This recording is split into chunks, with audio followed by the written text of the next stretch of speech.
Cara is an enrolled citizen of the Chemehuevi Indian tribe, born in Inglewood and grew up between the reservation in the Mojave Desert in California and Houston, Texas.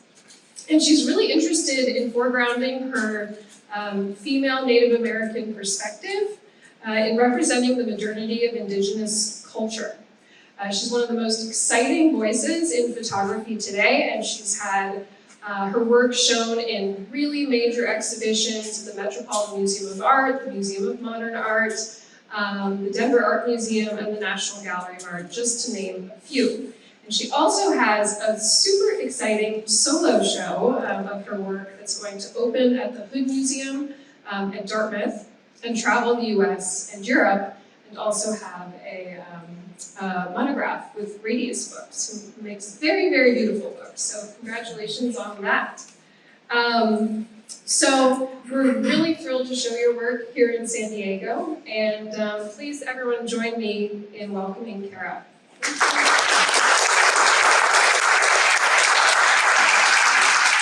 Thank you all for coming out this morning.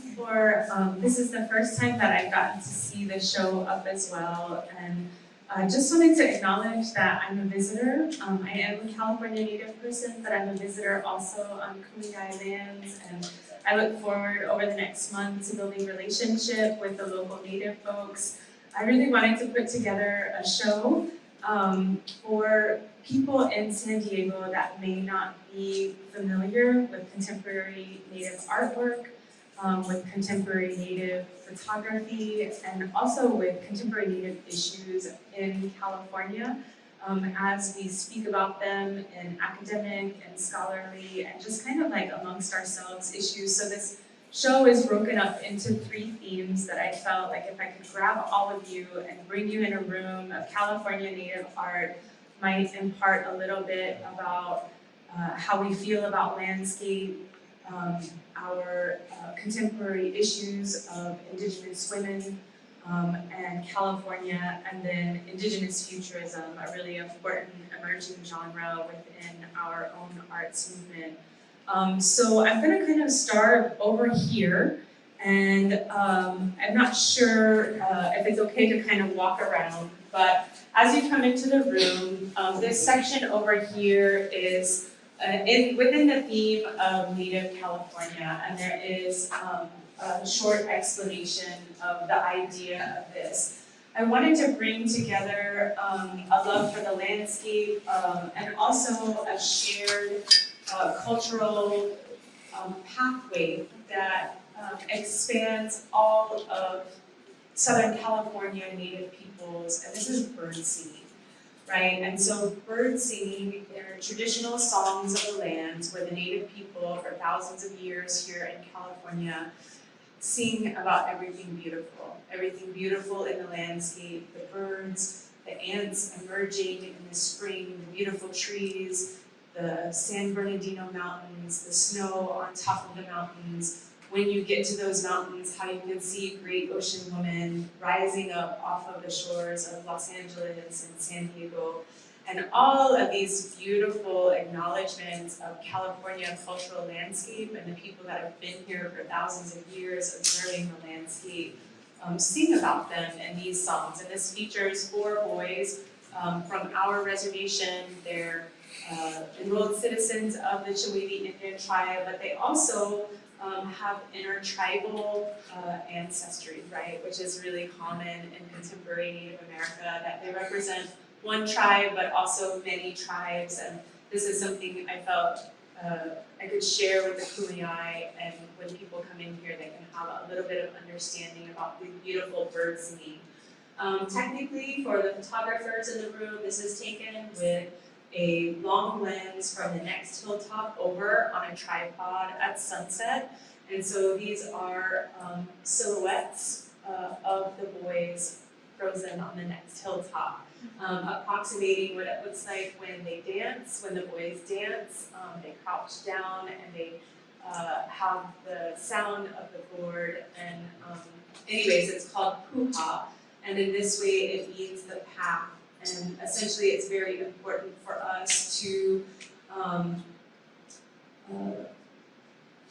maintain cultural transmission between older generations and younger generations. This is the way we purvey culture in Southern California.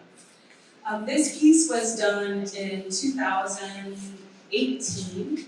It actually appeared in National Geographic in December of 2018. It was very avant-garde. It was the first National Geographic issue where they had Native people photographing Native people, right? It was the very first time National Geographic did that.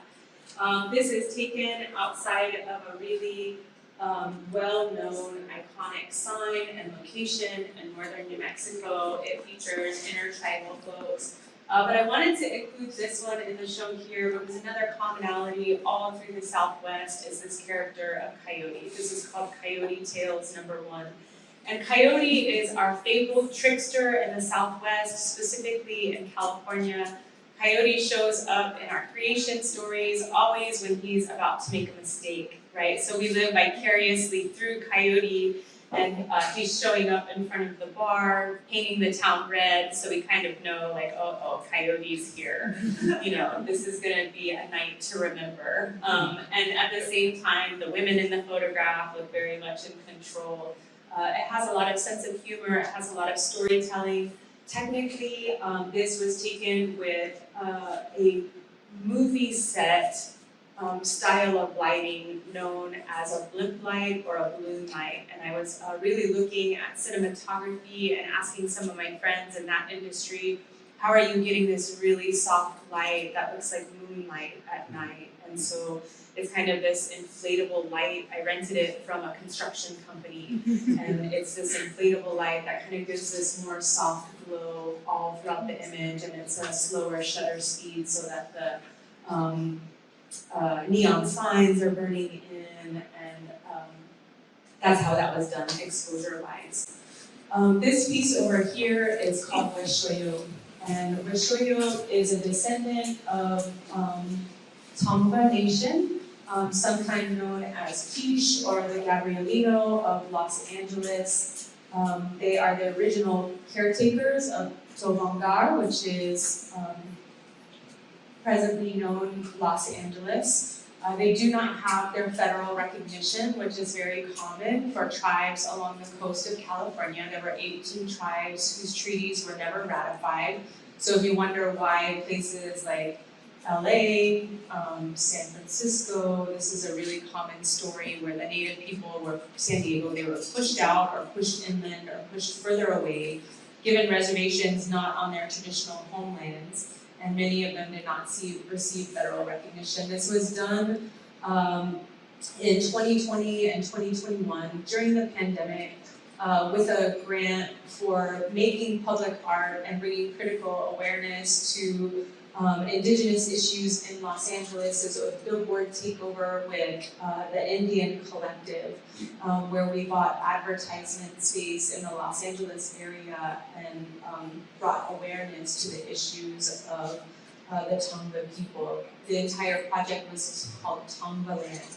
I think what's very interesting is for people in California that have grown up here, I hear it over and over, I never knew, I've never heard of this, and yet these cultures persist. And the erasure of the, Tongva Nation and their culture was by design. And they are Pacific peoples.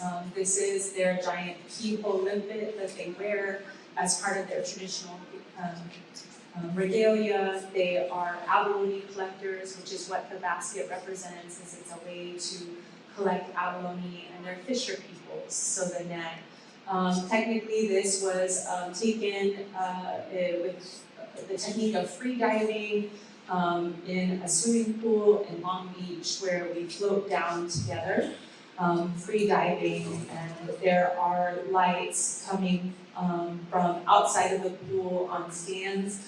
The light coming onto the crown of her head is covered with an amber gel, and there is a black, almost like tablecloth linen coming down the entire backside of the swimming pool, and that's how this black background in a swimming pool is achieved. This piece was done last year. I'm from the heart of the Mojave Desert. This is the place where my bones are from. It is at the furthest edge of San Bernardino, but I found myself in the city of San Bernardino for about 4 months last year as my father was dying. And I was without family and without friends, often in this really introspective space that I don't normally find myself in. So I went out to Joshua Tree and made time to go out at sunrise many different days. And I'm not a landscape photographer. I have a wild amount of respect for landscape photographers, but I found myself in this really interesting space where, landscape photography is very introspective, and it can often be somewhat isolating, where normally I'm working in community with lots of people on set, and so I took this opportunity to just heal through nature and be in a space that is so sacred and magnificent. And so this is my piece called Tawukani, which in our language means we are home, right? And our indigenous worldview is that these Joshua trees are sentient beings in the landscape. They're very old individuals, and the rocks are alive. And so I think of this kind of like a group portrait, right?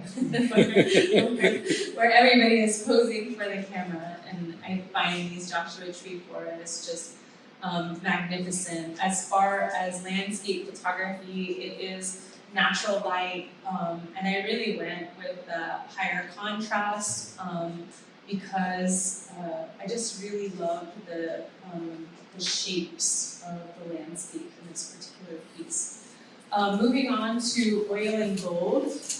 This is also done during the Tombaland imagery. It was done in collaboration with one of my closest friends, and I admire her artwork so much. Her name is Leah Matafrawa, and she's from the northern Chumash tribe of San Luis Obispo.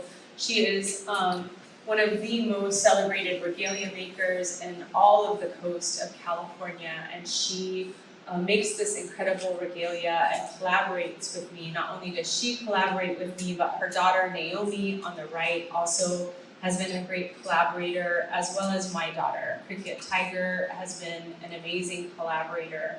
And one of the things that we do is we have an oral tradition where we still talk story as Native peoples, because so much of this information, we've been placed in isolated communities. It's hard to come by information about what is the history of Chumash people, what is the history of Tonga people, why did they never receive their federal recognition. And so you begin to learn about the waves of genocide in California history, with the Spanish, with the Mexican, with the 49ers, right, and then with oil. And so you have these layers of displacement, of stolen lands, of being pushed away from original ways of living. And I don't like to use the word resources, so I'll say being pushed away from the things that are precious and sacred to your culture along the coast. And so this is taken in front of a refinery in El Segundo, and one of the women's regalia, traditional regalia, is dipped in gold, as well as her hands, and the other one is dipped in oil. And so she's kind of got a black look, and a black look to her regalia, and the idea is to say stop and look what we've done, right? And so the lands and the indigenous peoples of Los Angeles and many of these areas were displaced due to gold and oil and the rich resources here in these areas. This is moving into Native women.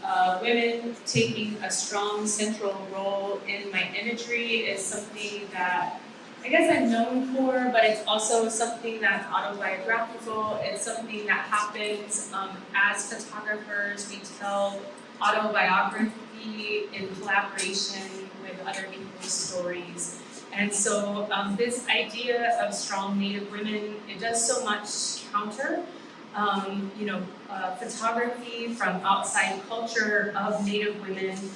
They're meant to empower. They often have layered stories about how mythos has been carried through time. This particular one is from a First American Doll series where we actually built life-size doll boxes. There's several in the series. It's an ongoing series. It was conceived of, my husband's family are intergenerational doll collectors. So his mother is an Anglo woman from Berkeley, California. She had the Victorian dolls, the porcelain dolls. She made doll clothes as a young girl and all the way through her adulthood. And my husband also collects, for boys they say action figures, right? My husband is a doll collector also, and he collects vintage G.I. Joes. And our daughter at the time when this series started was 10 or 11 years old, and they really had one first American doll that was Ojibwe. And the stuff that you see in truck stops, and there was really nothing for cricket at 10 or 11 years old that was representative in mainstream culture, that really paid attention to historical accuracy, to the incredible, intricate, high fashion of Native peoples.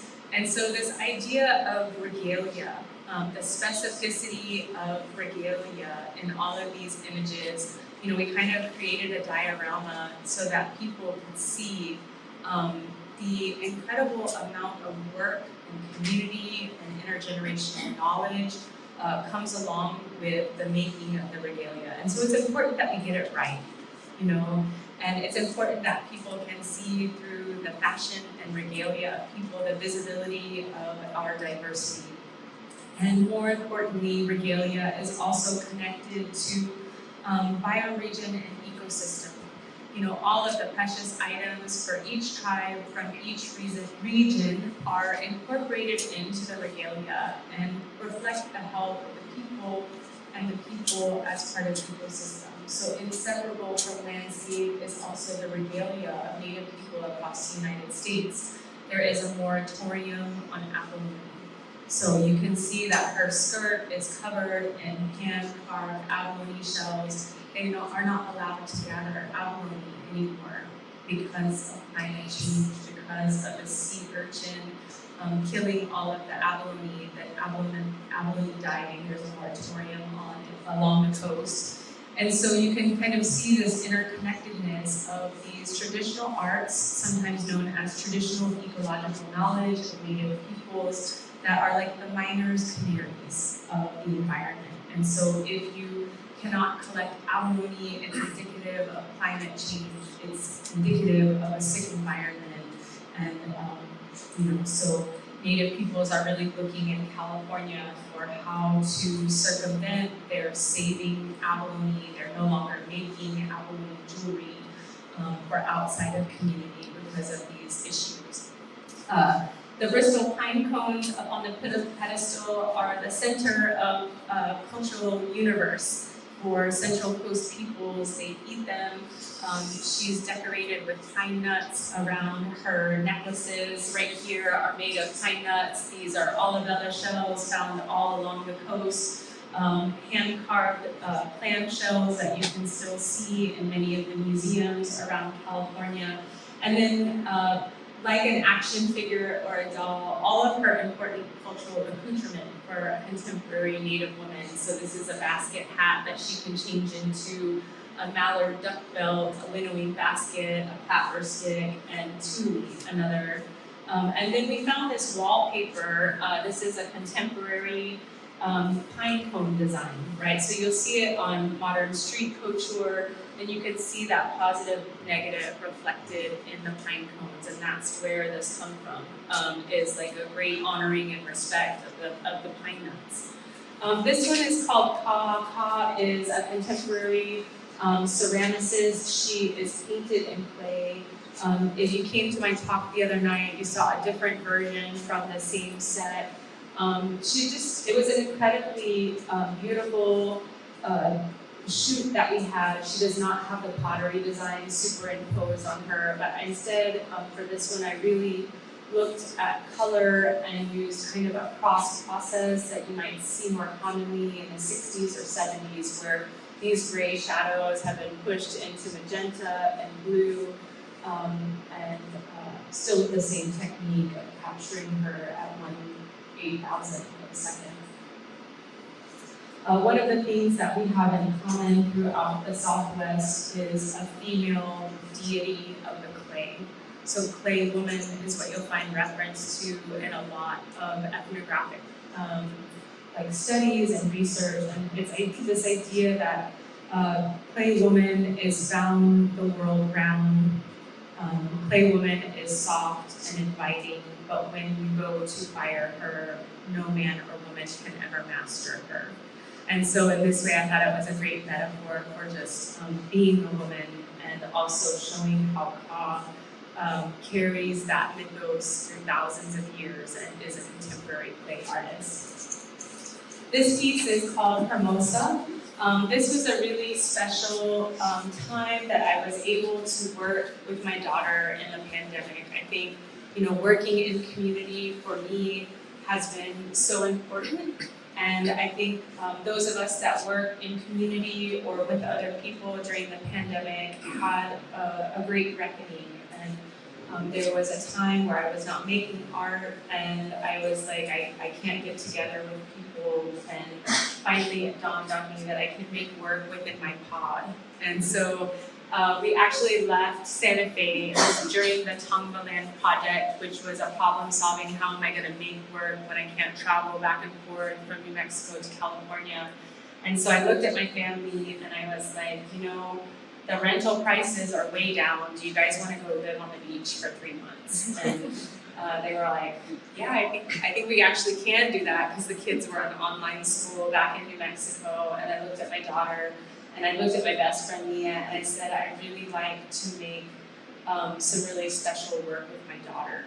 And we have thousands of images where we work together at the sunset, sometimes at sunrise, each morning on Hermosa Beach. And the old adage for photographers is the harder you work, the luckier you get. This wave splashed up, she hadn't even reacted yet. I happened to pull the shutter at the same time, the zen of capturing this amazing splash before she's even reacted has happened. And when I look at this piece, and when I look at all of these pieces, it really has that demigoddess feeling. I really began to think about stories of how Los Angeles and San Diego and San Francisco truly, in our creation stories, are holy places, right? These are places where the very first peoples of California emerged. It's very common with the larger metropolitans across the United States that they're built on these epicenters of energy, of thousands of years of history of Native peoples. They're the very best energetic places in the United States. And the Native people knew that too, right? And so this reminds me of Great Ocean Woman, who is our creator. And over here on the left is 3 pieces of Indigenous futurism. Am I doing okay on time? Okay. So Indigenous futurism is a genre that has emerged really in the last decade, not only isolated within Indigenous futurism. There's Afrofuturism, Latin futurism, Asian futurism, and it's really a genre that I've been watching. Sometimes we talk about ideas like speculative futurism. Sometimes it looks like a combination between, Star Wars imagery and indigeneity meets. And I was really just loving these conversations, and I didn't quite step into it until I had an idea or an answer for my own. And as I approach these images, the idea and the answer of my own in response to Indigenous futurism is, in mainstream society and talks of futurism and sci-fi, we're often talking about, how fast is our internet going to be? What is artificial intelligence going to be like? What is transportation going to be like? And I think to take a pause and think about Indigenous worldview and what we've been saying for thousands of years as feeling the effects of climate change, feeling the effects of development and infrastructure, diversion of waterways, corruption of oceans, is that none of it is going to matter unless you're taking the really, really old things with you, right? And so it kind of connects back to that story about regalia. Like, what are we going to do when we can't collect the abalone? Those are the beginning signals for our societies that things are not the way that they've been for thousands of years. And what else do we need to do as a society when we're disconnected from landscape and from ecosystem and don't see ourselves as humans as part of that the way Native people do? We have to find that place-based way of connecting to our landscapes as part of it, as a human species. And so I think at the heart of the Indigenous futurism pieces are this idea about Indigenous leadership, but in each of the pieces is a speculative futurism and hopeful in the sense that they've taken something really old along with them and really reinforcing this idea that cultural transmission of not only ideas, of vernacular, of songs, but also heirloom foods is really at the center of the health of people and planet. So the wires coming in, while they're really fun and sci-fi, this one is called Ikadaso, and this features Leah Kolakowski. She's Ojibwe from Kinawa Bay, which is deep in the woodlands of Michigan along the Great Lakes. The word Ikadaso means she is educated, she is knowledgeable. So she's not connected to the outside world. This is a need for the outside world to connect to the knowledge of Indigenous peoples, of Indigenous women. And in her glasses is a reflection of one of her very own photographs. Leah was my apprentice for a year in 2017. And she does a lot of documentary photography of her woodlands back home. So it's a reflection of the dances that they've been doing for hundreds of years in the woodlands up by the Great Lakes. So she's in the future, but the hopefulness is that she's seeing those things that have happened still take place in the future. This one is called the Zenith, the highest point above the earth. And it features George Alexander as I was continuing to flesh out this really fun and, to me, very hopeful idea of Indigenous futurism. One of the things, like being a Native photographer since the 90s, is that our mantra since the 60s has been, we are still here. Like, you hear that with the American Indian movement, through the civil rights. It's like, we're responding to erasure, relocation, termination, all of these different ideas, and we're just saying, like, hey, we're still here. We're here on reservations, we're here in urban epicenters, we're modern, we're going to public schools, but hey, we've been erased from education, we've been erased from Hollywood, accurate portrayals. And so that's where this movement of, like, we are still here comes from. Indigenous futurism to me is so very hopeful because it's about we're imagining ourselves healthy in the future. This is my imagining of us healthy in the future. Many imaginings are much more post-apocalyptic. And one of the conversations that we have amongst ourselves as Indigenous peoples is, in response to mainstream society feeling this for the very first time, this idea of apocalypse with climate change, with world war. But we've already been through it. We've been through apocalypse and survived, right? So many of the things that we talk about as Native peoples is survivance through destruction of culture, through destruction of the world, through destruction of literally everything that we have and what we come through it with. My take on this is that we're healthy in the future and that we're going to take very old things with us. And so this idea of imagining a future without heirloom corn is something that goes back thousands of years and is integrated into our creation story. So in this really fun way, we're bringing heirloom corn into this, fantasy, speculative future in a very playful way, but also in a very let's elevate the most important things, which in our culture we talk about original instructions. And if we're not able to grow the heirloom corn that our entire creationism is centered upon, we're really in trouble as a human species. So it's attention to food systems as part of our future and in a response to climate change. These were all strung up with fishing line, shot on a black backdrop. He is just kind of leaning over in this cool barber chair that kind of had a really low back and allowed for a little bit of springing action.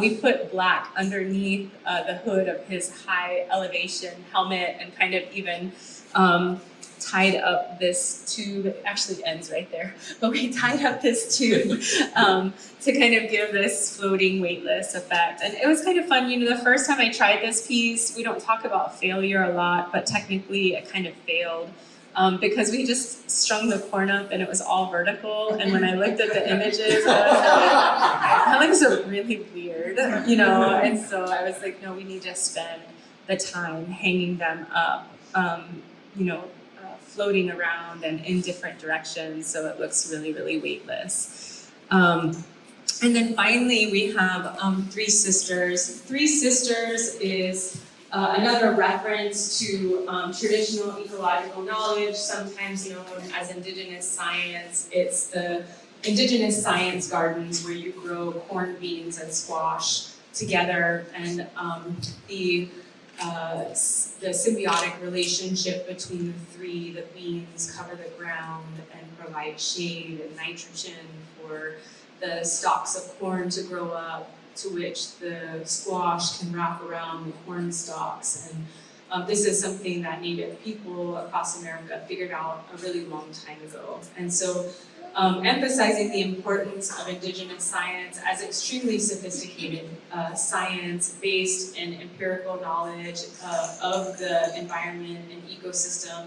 A lot of times in response to climate change, we have this idea of biomimicry, right? And so this is, they're often looking to indigenous science for fire management, for, you know, arid land farming, for you know, even ceramics go back a really long time. There's indigenous science about gathering clay and, you know, pit firing out back, incredibly sophisticated. So the reference of Three Sisters is not just to the three friends and close friends that are in the imagery, but it's this idea about emphasizing this idea of indigenous knowledge. The wires coming in are about needing, again, to be connected to the hearts, to the minds, and to the life-giving power of Native women. For this particular piece, it's shot with blue gels coming across the front. We did play with dry ice. We put the twinkle lights up and blurred them out in the background with different like mixed light on the background. And then for the design work, I really had played with this one other time before with kind of like a double negative where I put a different image over it. I also tried like the old John French techniques where you project onto the women, but because of the difference in light speeds and brightness, projecting on them was not successful with everything else that was going on lighting-wise in the image. So what I did was I wrote to my friend Randall Cheyenne, who's known for putting fake tattoos on famous photos, and I was like, how are you doing that? And so we had kind of this conversation about illustrating tattoos on bodies that were not really there. And I took these really high resolution object images from each of their respective tribes. The importance of them being that it is a vernacular, very specific to each one of them that goes back a very, very long time in their families or their respective communities. And then it took me about 4 or 5 days of photo illustration or digital illustration to wrap the images around each of the models so that it looked hyper-realistic, that she was painted digitally with an ancestral Puebloan pottery. This is the parfleche design of her Comanche family, and this is an Ojibwe beaded bandolier bag that's been photo illustrated onto her body. And really this importance of, we've taken this design work or vernacular through time with us for thousands of years, and when we think about the future, there are certain things about our culture that will change, and there are certain things that are ever permanent about Indigenous culture, and our design work is one of those things that is ever permanent in our culture and will exist in the future as well. Perhaps digitally on our bodies. So that's my presentation. It looks beautiful in this space. I'm so grateful to MOPA and to SDMA and to Medium for having me out. This is really a dream come true to be in this museum with other photographers. I often get slotted for Native American art shows and for museums, so to be within the photographic community as not just niche Native art is super important to me as a Native woman, to be held by all of the photographers in the room and the photographic community of San Diego. I just actually did, but thank you for that. It's really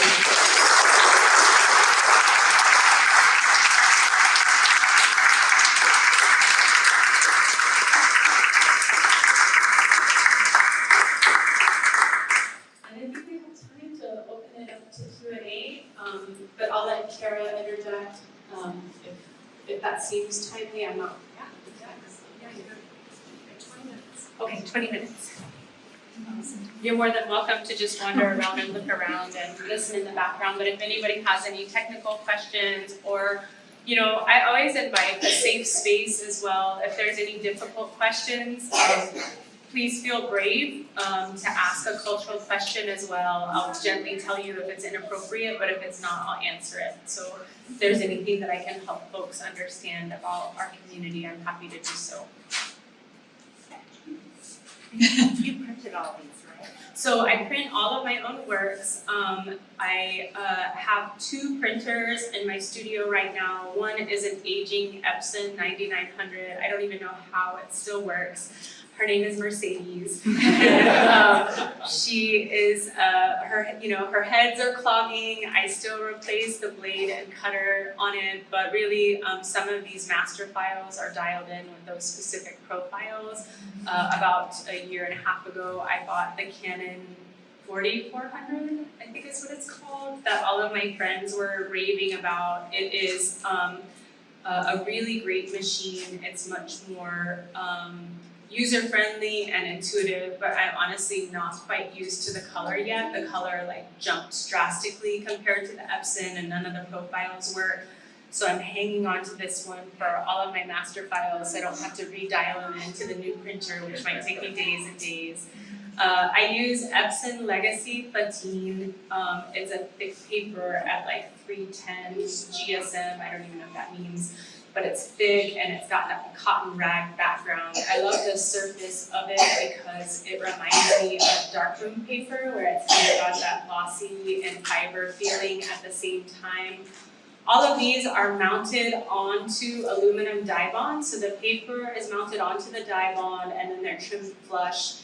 I have a photographic laboratory called Visions Photo Lab in Santa Fe, and I don't know how many other people are doing it, but he is laminating the front of these. And so it has a soft kind of satin matte laminate over the front, which is how I often exhibit pieces because it takes down the glare and the reflection and allows people to get up pretty close. And it doesn't break in shipping. You don't have that effect of shipping large pieces with museum glass or with Optium. And they're, so yes, that was a really long answer. No, that was great. Sorry. Wonderful.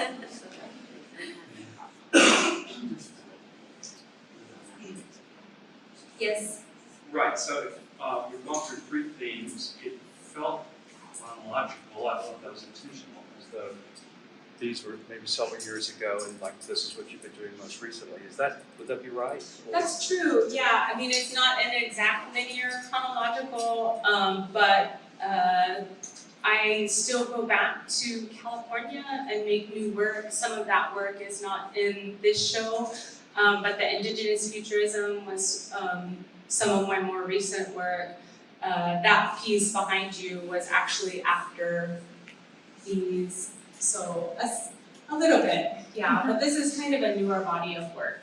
Is this sort of where you are right now? And I'm just thinking next year, this year, next year. Is this Yes, where you're so I'm gonna be making more indigenous futurism pieces. I kind of like bounce around like in a pinball machine with whatever I'm making and kind of, so actually at the beginning of June, I'm gonna shoot some underwater pieces with some Kanaka Maoli kids up at Dartmouth, which I'm really excited about. So new underwater pieces. They also wanna do a doll box, a hula doll box. And so we're gonna be shooting those too.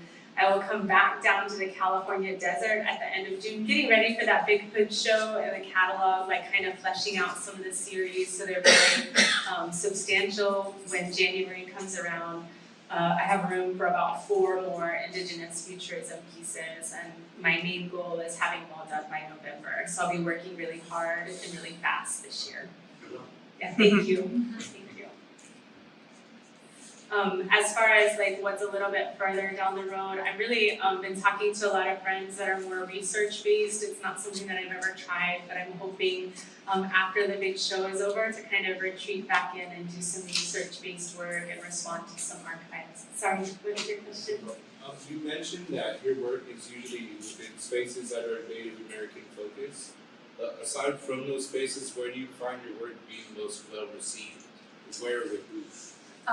So that's a really good question. Women between the ages of 35 and 65. I know those demographics by sales and social media, and just kind of like longtime supporters. And I think that the MoMA show was about women photographers, and I have had this great experience where things are beginning to cross over into American collections, like contemporary American collections. And I don't think it's just Native art, I think it's also photographic art, and I think it's also women's art, and these American collections are like, oh yeah, you're part of American art too, right? Black American art, Asian diasporic art, the list goes on. And I think museums are really scrambling to make up for, a missed demographic and a great reckoning with American culture to include our stories in those arcs of museum history.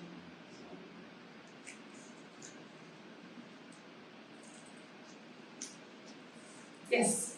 Do you know yet what you're thinking of digging into with your research? I don't.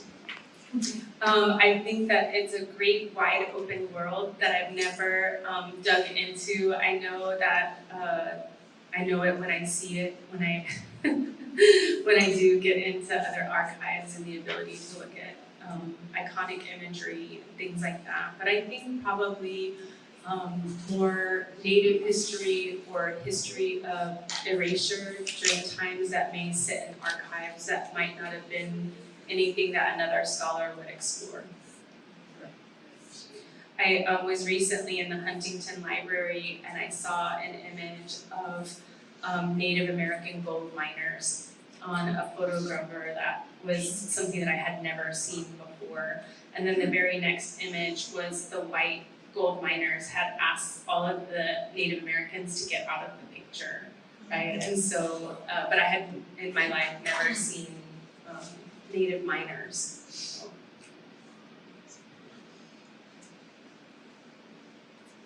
Yes. So obviously your work is very, like you're saying, you have plans out for future shoots with the futurism and the underwater stuff that you're gonna, or the doll box and the underwater work that you're gonna work on. So it's very scheduled out. You're doing, very deliberate set design, and it's very intentional.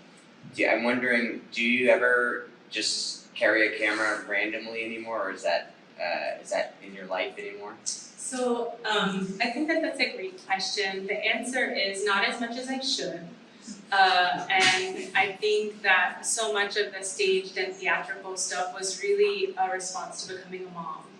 And there were long periods of time where I would turn down photo essays because I couldn't leave the house, for a week at a time to go photograph whatever amazing place. And the first staged and theatrical pieces were really around, I had done them occasionally, but was predominantly walking around with my camera until I had kids. And when I had kids, I found myself in this space of imagination and being able to do more of the design work in my head before the photograph ever happened. And so I went out and tried it, kind of working a little bit blindly in this staged and theatrical way, like creating in sketchbooks or creating in my mind and then manifesting that imagination in real life.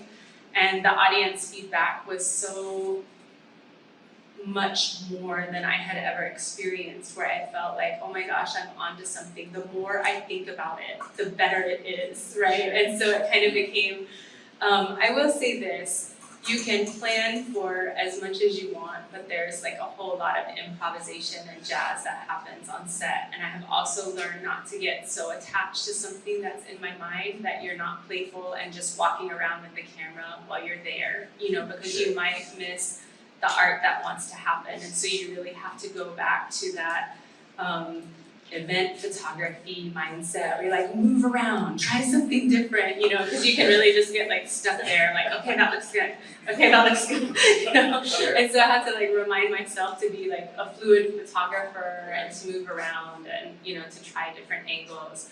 So in contemporary times on a production, I'll come with like 4 or 5 different ideas, that we're gonna try that all approximations at, fleshing out this story or idea with people. A lot of times we have props that we never use. I think that people that work really closely with me on set, which are usually me and like 2, sometimes 3 other people, like moving lights or helping with design, throwing nets, whatever needs to happen. They'll say, Cara, you always only ever get to 2 of the ideas because like the time runs out and like to redo it. So sometimes still it's like the first few frames, and sometimes it's like at the end of the second day you finally get the shot and the energy. I typically shoot for 2 days. I tell my husband I'm not a mom this weekend, like it's all on you. I clear the calendar. And I think that that's true, like when we're thinking creatively, such a gift that some of us have, and then, sometimes that's taken away as a mom, is not just this need for time. I think Scott was talking about that, but this need to not worry about anything else, to see creatively. Like you can't be worried about the bills, you can't be worried about if the kids pack their lunch, or, you know what I mean, like all of these things. So that's how the process was born, of thinking about things in advance. For me, the dreams are always to like go back to walking around with a film camera, so I don't think that that's out of the picture in the future, but right now I'm tethered to the mundane. Okay. Thank you. Yeah. Yes. Which camera do you use? Right now I'm using the Canon 5DS. And because I'm going so big with the files, I'm not the most technical photographer. And I know that that's not the newest Canon, but it is the Canon that gives 55 megabyte raw files. And so when you're interpolating up, 2 or 3 times, I'm having the very best luck until I bite the bullet and maybe go for a medium format digital. They're actually like coming down in range. They used to be like more than a new car. But maybe that's in the future, is a medium format digital. Yeah. And, sorry, go. Oh, sorry, yeah. Yesterday you heard from Lana about the Oceana dunes and how she, as a white photographer, also works with the local tribes. Do you have any advice for artists how to work with the indigenous communities? So the question is, do I have any advice for people working with local indigenous communities? I think the first thing that comes up for me is that not one person or not one family speaks for an entire community, just like one non-native person doesn't speak for all, of America. We have an incredible amount of diversity, even within our small communities. It can be hard to engage with Native communities, and that is because we're in an act of passive resistance. We've been passed down through like the last many generations. Like, if you share with the outside world, or if you participate in the outside world, your information, your image will be exploited. Somebody will make money off of you. Somebody will steal your language and publish it under their name, or your indigenous science, or this is like the history of ethnographers and anthropologists and photographers in the United States. I would allow a Native person to actually tell their own story as much as possible. So coming from outside of the community into Native community is really delicate territory. And unless you're 100% sure that that's where you need to be in your life, you might want to look at something else and allowing Native people to tell their own story. That being said, if your artwork is giving back to the community and you're sure of that in some way, I think that that's really good. So are the proceeds going back to the community? Are you supporting the cultural center? Are the people getting the prints and the acknowledgement for their image? Are you paying them, their fair, percentage of whatever, profit that you might be making off of it? And I think if you're at least holding that question of, are you giving back to community or are you taking? I think that that's a good road to guide you. Yes. It's kind of a follow-up to that. I recently read Short Nights of the Shadowcatcher, Curtis Edwards, and would you like to comment, or would you comment a little bit more about his work? Sure. So, it's a question that I get asked about a lot, and it's a question that even like 15 years ago, a lot of the contemporary Native photographers were asking to respond to Curtis. And one of the kind of cliche things that was going on in the museums is we're going to display Curtis work alongside contemporary Native work. And I think it worked for, the effect it was trying to have, but really he was a brilliant photographer. And, there are different opinions within the Native community. My opinion is not everybody's opinion. Some people find him to be villainous for ideas like you were not documenting the vanishing race and you did this thing. But truly, there are so many of us that don't know what we would do without the Curtis prints. They're a glimpse into our families, into our past, into a time gone. I think that the photographs were so beautiful that they captured the world's imagination. And I think that capturing of the world's imagination also stopped time, right?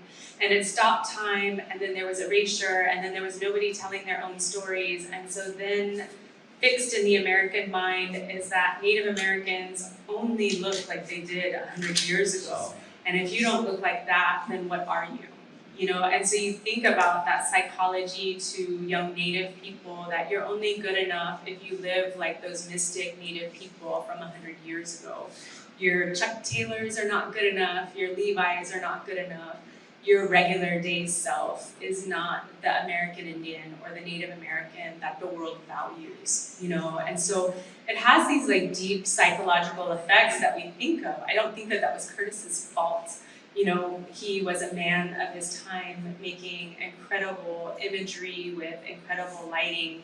I think that the problem was with America and the incredible dark history that Native people went through after that, not being able to tell their own story, torn from their families to go to boarding school, forced to stop speaking their language, ripped from their mother's arms, their hair cut, they were beaten into submission and erased from, contemporary American history. And so it's such a great thing to have contemporary Native people. There are great Native American photographers that came before me, Zig Jackson, Lee Marmon, Larry Neal, the list goes on, Shelley Nero, Hulea Sisinajini. They were really radical Native people in the 60s, 70s, and 80s that I think we're still having the same mindset as I am, trying to make up for lost time, trying to show that we have humanity and sense of humor and contemporary existence. And I hope that answers the question. I love Curtis prints. It's kind of like the effect that they had on on our representation, which I don't think was his fault. Okay. It's just about 12, Okay. and I don't want you to miss your flag. Okay, it's true. Me neither. Thank you so much.